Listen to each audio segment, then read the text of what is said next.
Okay, so here's a quick little video there. I'm molding this guy up, my fossil base today.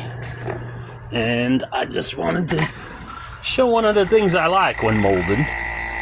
So this is a vacuum chamber. I vacuum my rubber. I already mixed up my silicone rubber, that stuff there. And now watch, I love it. It's the rising of the dough. The vacuum chamber sucks all the gas out of the rubber so you don't get air bubbles in it. But while it's vacuuming, you see that pressure going up, this stuff gets bigger, it rises, it expands like 3 times its size. You can see it rising up slightly there, but the best part is when it breaks, wiggles, and collapses. I remember the old, what were they, Little Rascals, when they made the cake with the goodies in it that went beep, that's the noise this should make when it breaks. Oh, it's getting close to the top. Ah, there it goes. Look at it. I love it. I love it. So I was going to show a trick, but I got too caught up in my story. Because the rubber rises 3 times its size, you could have an issue with it trying to overflow out the bucket. And this happens a lot. See, there I was lucky on that one.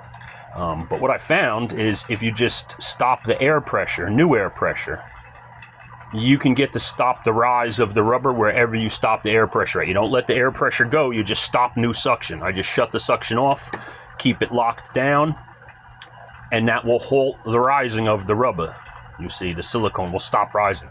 So I've had times where I had to mix up a bunch. I had to mix up more than half a bucket's worth. Well, that would definitely go over in the vacuum. But if you shut the vacuum off and just let it ride at the vacuum that it's at, it will stop rising. And then it'll sit there for a few seconds and it'll break and collapse, and then you can resume vacuuming to full vacuum. This is useless information nobody cares about. That was the point of this. But I get such a kick out of watching it bubble and gurgle like a mud pot going that I got sidetracked. But there you go. Just a little mold making fun.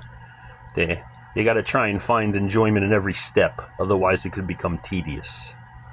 So, I enjoy making molds because I watch the boiling rubber. So, it's got to sit in there and boil for about 10-15 minutes. Then I can take it out, paint the mold with it, with a little paintbrush I got. I then blow it with compressed air to get the air bubbles out, stipple it with a paintbrush, and then goes into the pressure pot, and it sits under pressure for about 4 hours at about 50 pounds of pressure. It makes a good mold. I've made a few molds in my day. So all of these are raw molds. That's full of molds. Those are full of molds. That's full of molds.